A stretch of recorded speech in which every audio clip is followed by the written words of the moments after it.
Hello, Kavita's craft कॉर्नरमध्ये तुमचं स्वागत आहे। आजच्या भागात आपण क्रोशाची छत्री कशी बनवायची ते पाहणार आहे।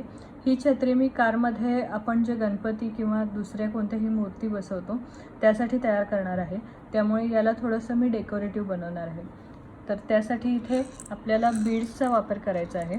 इथे मी रेड कलरचे एकदम बारीक असे बीड्स वापरत आहे आणि त्याचबरोबर थोडे मोठ्या साईजचे पर्ल्स आपल्याला इथे वापरायचे आहेत। तर हे पर्ल्स ॲड करण्यासाठी आपल्याला इयरिंगसाठी जे मटेरियल वापरतात ते वापरायचं आहे। एकदम बारीक अशा तारा आहेत आणि ज्या एका बाजूनी फ्लॅट आहेत त्या मी इथे यूज करणार आहे। स्टँड तयार करण्यासाठी आपल्याला अशा प्रकारची वायर लागणार आहे। ही जाड आहे पण हाताने इझिली ट्विस्ट होऊ शकते, पण तरीही इथे आपल्याला ट्विझरचा वापर करायचा आहे। तर इथे एक मोठी वायर मी घेतलेली आहे आणि एक छोटी वायर आपल्याला यूज करायची आहे। यानंतर आपल्याला पर्स थ्रेड वापरायचा आहे। इथे मी गोल्डन कलरचा थ्रेड वापरत आहे। यासाठी आपल्याला 3.5 mm चा क्रोशे हुक वापरायचा आहे। दोन्ही वायर एकमेकांना स्टिक करण्यासाठी आपण B7000 ग्लूचा यूज करणार आहे आणि कात्री आपल्याला इथे लागणार आहे। सर्वप्रथम वायरला आपण हा थ्रेड आहे तो स्टिक करून घ्यायचा आहे। तर त्यासाठी या वायरचा 3/4 पार्ट मी इकडे शिल्लक ठेवणार आहे आणि त्यानंतर वरच्या भागात थ्रेड चिकटवून घेणार आहे। तर इथे वायरला हा ग्लू थोडासा लावून घ्यायचा आहे।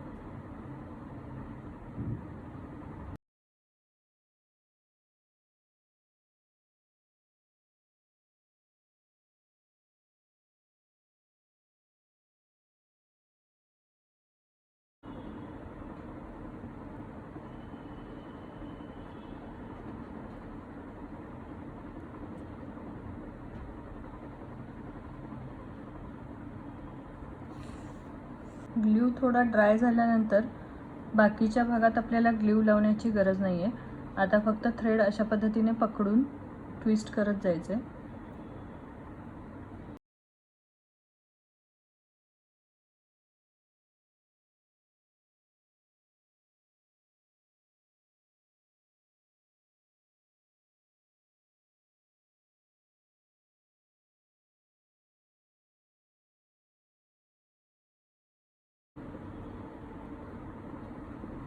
आता या ठिकाणी शेवटी गाठ मारण्यासाठी आपल्याला अशा पद्धतीने बोटावर रॅप करून घ्यायचे। थोड्याशा अंतरावर मी इथे थ्रेड कट करून घेतलाय आणि हा इथे आपल्याला ओढून घ्यायचा आहे।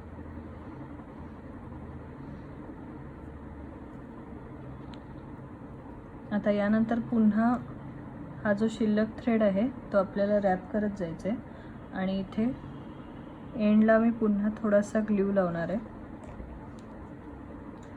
आणि ड्राय होईपर्यंत थोडंसं याला पकडून ठेवायचं आहे किंवा याला तुम्ही इथे क्लिपसुद्धा लावू शकता।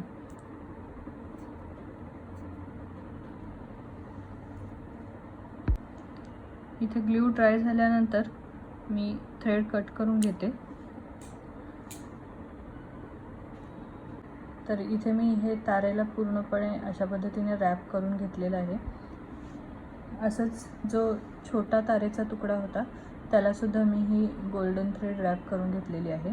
आता आपल्याला हा जो शिल्लक ठेवलेला भाग आहे त्याचा राऊंड शेप तयार करायचा आहे। तर त्यासाठी आपल्याला हे जे ट्विझर आहे ते अशा पद्धतीने फक्त गोल फिरवत जायचं आहे।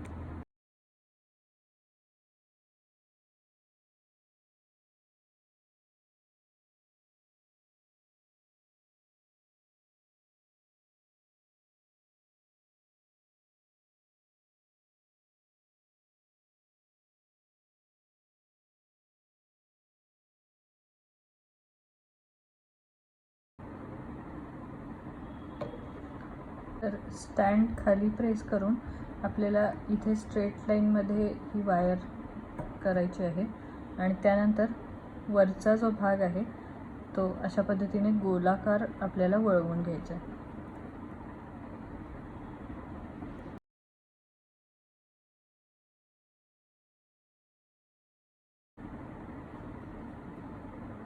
आता यानंतर ही जी छोटी वायर आहे त्याचासुद्धा मी फक्त गोलाकार शेप तयार करून घेणार आहे।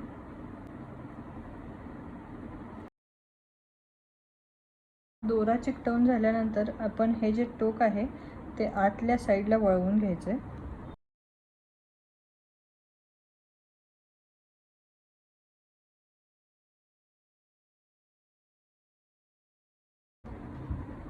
असंच ही जी छोटी वायर आहे त्यालासुद्धा मी आतल्या साईडला वळवून घेते.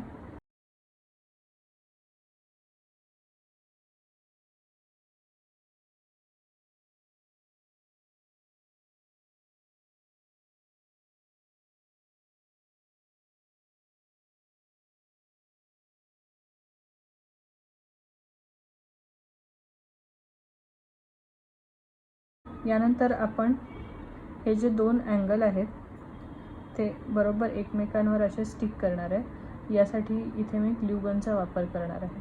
इथे या कर्वच्या मध्यभागी आपल्याला ग्लू गनने स्टिक करून घ्यायचं आहे दुसरा कर्व.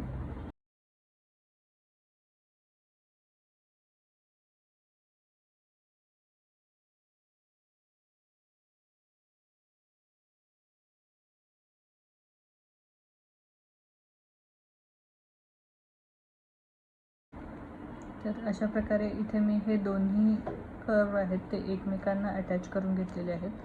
आता आपल्याला या तारेमध्ये हे बीड्स ॲड करून घ्यायचे आहेत. तर जो फ्लॅट सरफेस आहे तो खालच्या बाजूला ठेवून मी इथे रेड कलरचा बीड ॲड करते. त्यानंतर व्हाईट कलरचा पर्ल आणि पुन्हा एक रेड कलरचा बीड. तर असं मी या तारेमध्ये टाकलेलं आहे. आता आपल्याला ट्विझरने तार राईट साईडला वळवायची आहे. यानंतर हातानेच मी अशा पद्धतीने हे फोल्ड करून घेणार आहे. आणि आता दुसरा ट्विझर वापरून मी फक्त याच्याभोवती ही तार अशा पद्धतीने रोटेट करत जाणार आहे.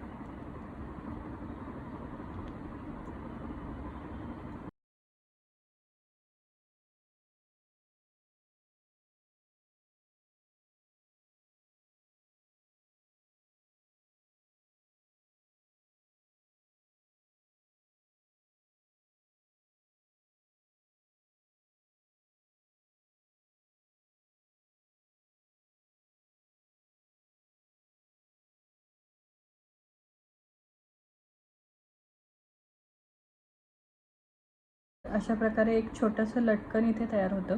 अशीच आणखी 9 लटकन मी तयार करून घेतलेले आहेत. असेच एकूण 10 लटकन मी इथे तयार करून घेतलेले आहेत. हे आपल्याला आता विणकाम करण्यापूर्वी धाग्यामध्ये शिवून घ्यायचे आहेत.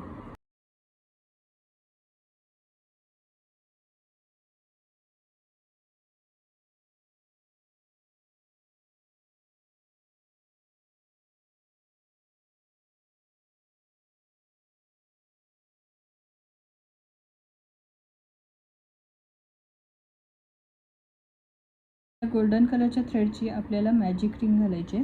त्यासाठी बोटावर 3 वेळा वेढे घ्यायचे. पहिल्या 2 वेढ्यातून तिसरा वेढा ओढून घ्यायचा. यानंतर एक चेन विणायची आणि हे जे लूप्स आहेत ते बोटामधून बाहेर काढायचे. आता या लूपमध्ये आपल्याला सिंगल क्रोशे विणायचे आहेत. त्यासाठी इथे मी पहिली एक चेन विणते आणि या रिंगमध्ये मी 5 सिंगल क्रोशे विणते.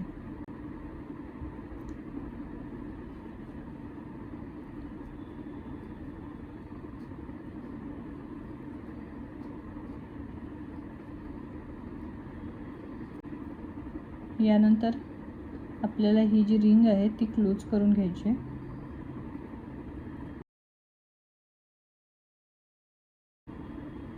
आणि अशा प्रकारे आपला पहिला राऊंड इथे कंप्लीट झालेला आहे. दुसऱ्या राऊंडसाठी आपल्याला प्रत्येक स्टिचमध्ये 2 सिंगल क्रोशे असं विणकाम करायचं आहे. इथे मी स्लिप स्टिच घालणार नाही आहे. कंटिन्युअस विणकाम आपल्याला करत जायचं आहे. तर इथे पहिल्या स्टिचमध्ये 2 सिंगल क्रोशे विणून घ्यायचे.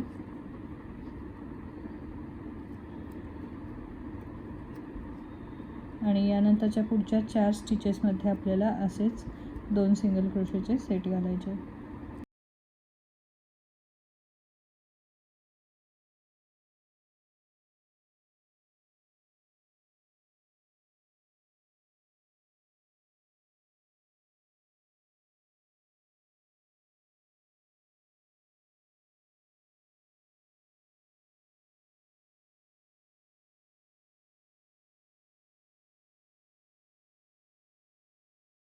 अशा प्रकारे माझा दुसरा राऊंड इथे विणून कंप्लीट झालेला आहे. दुसऱ्या राऊंडसाठी आपल्याला एकूण 10 सिंगल क्रोशे मिळतात.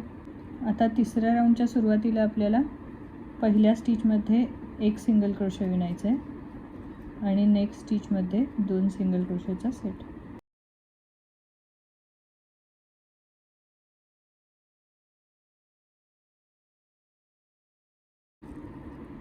हा पॅटर्न आता आपल्याला आणखी 4 वेळा रिपीट करायचा आहे.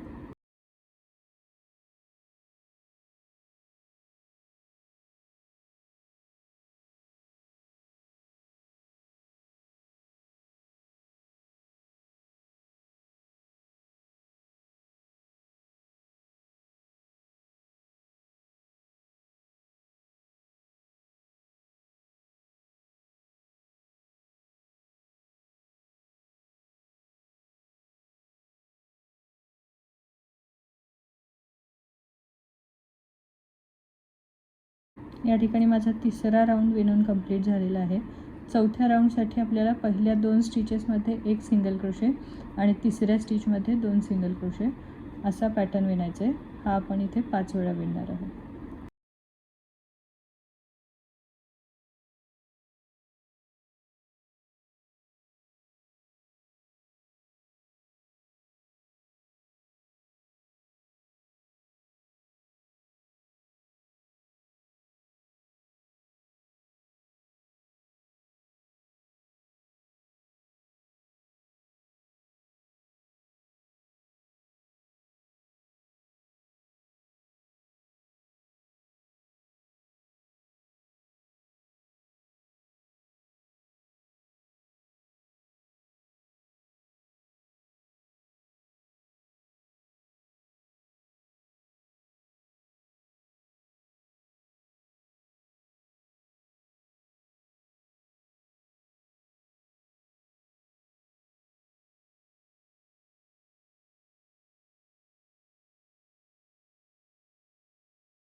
या ठिकाणी माझा चौथा राऊंड विणून कंप्लीट झालेला आहे. 5व्या राऊंडसाठी आपल्याला पहिल्या 3 स्टिचेसमध्ये एक सिंगल क्रोशे विणायचं आहे आणि चौथ्या स्टिचमध्ये 2 सिंगल क्रोशेचा सेट. हा पॅटर्न आपल्याला इथे 5 वेळा रिपीट करायचा आहे.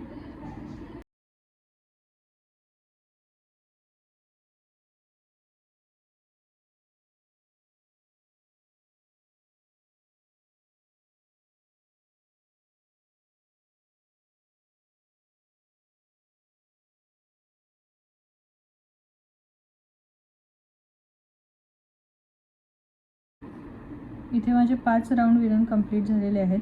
6व्या राऊंडसाठी आता आपल्याला पहिल्या 4 स्टिचेसमध्ये एक सिंगल क्रोशे आणि 5व्या स्टिचमध्ये 2 सिंगल क्रोशेचा सेट असं विणकाम करायचं आहे.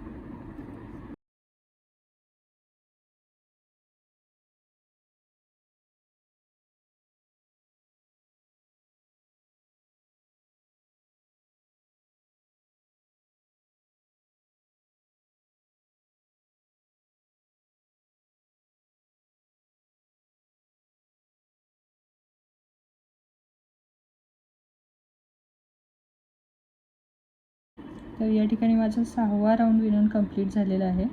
आता 7व्या राऊंडसाठी आपल्याला पहिल्या 5 स्टिचेसमध्ये एक सिंगल क्रोशे विणायचं आहे आणि 6व्या स्टिचमध्ये 2 सिंगल क्रोशेचा सेट आणि इथे सुद्धा आपल्याला पॅटर्न 5 वेळा रिपीट करायचा आहे.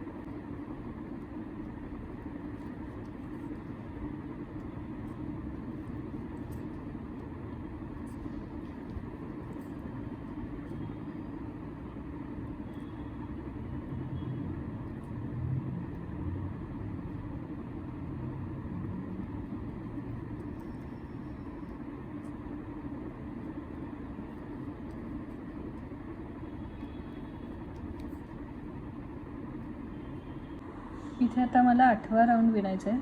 त्यासाठी मी पहिल्या 6 स्टिचेसमध्ये एक सिंगल क्रोशे विणणार आहे आणि 7व्या स्टिचमध्ये 2 सिंगल क्रोशेचा सेट आणि हा पॅटर्नसुद्धा आपण 5 वेळा रिपीट करणार आहे.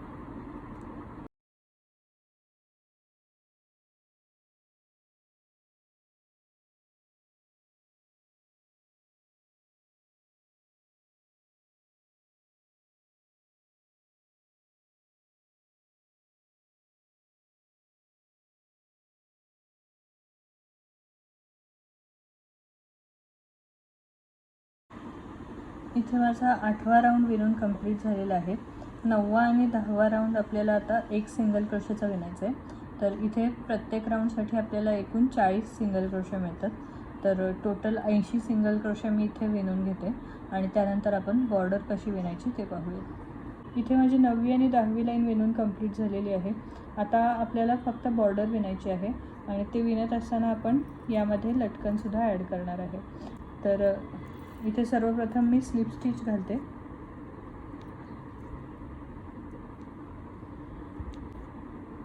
यानंतर मी पहिल्या स्टिचमध्ये एक सिंगल क्रोशे विणते. नेक्स्ट स्टिचमध्ये एक हाफ डबल क्रोशे विणते. यानंतर एक चेन विणून घ्यायची. आता दुसरी चेन विणत असताना आपल्याला इथे हा जो लटकन आहे तो मध्ये पकडायचा आहे आणि मग चेन विणायचे. यानंतर तिसरी चेन विणायची. तर इथे आपल्याला 3 चेन पिकोट करायचं आहे. त्यातल्या दुसऱ्या चेनमध्ये आपण लटकन इन्सर्ट केलेलं आहे. आता आपल्याला हा जो हाफ डबल क्रोशे आहे त्यामध्ये अशा पद्धतीने सिंगल क्रोशे घालायचा आहे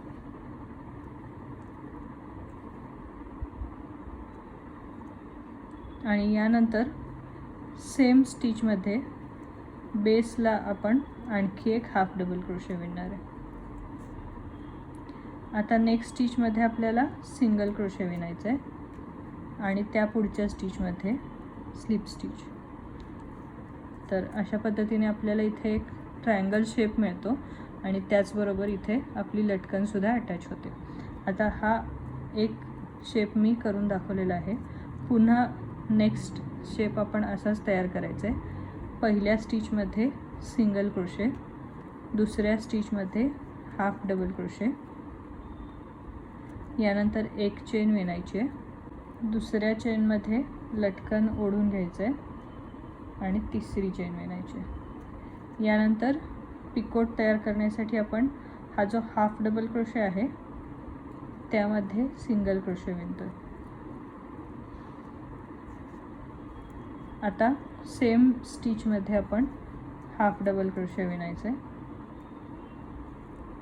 नेक्स्ट स्टिचमध्ये सिंगल क्रोशे आणि त्याच्या पुढच्या स्टिचमध्ये स्लिप स्टिच. तर अशा पद्धतीने आपण बॉर्डर तयार करत इथे लटकनसुद्धा अटॅच करून घेतलेली आहे. असेच बाकीचे सर्व लटकनसुद्धा मी इथे अटॅच करून घेते. इथे मी शेवटपर्यंत ही बॉर्डर विणून घेतलेली आहे आणि तुम्ही पाहू शकता बरोबर 40 स्टिचेस असल्यामुळे हे आपले 10 लटकन आहेत ते 4-4 स्टिचेसच्या अंतरावर परफेक्टली बसलेले आहेत. आता आपल्याला हा थ्रेड कट करून घ्यायचा आहे.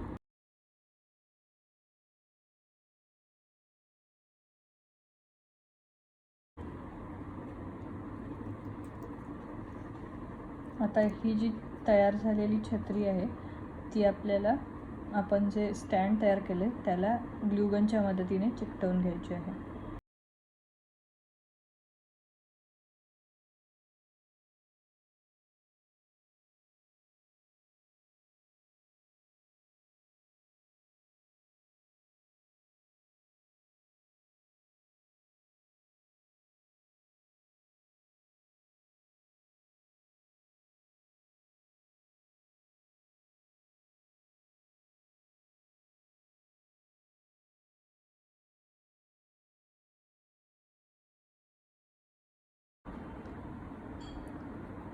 तर इथे वरच्या बाजूला सुद्धा मी एक मोठा पर्ल अटॅच करून घेतला आहे आणि इथे छान अशी आपली छत्री तयार झालेली आहे.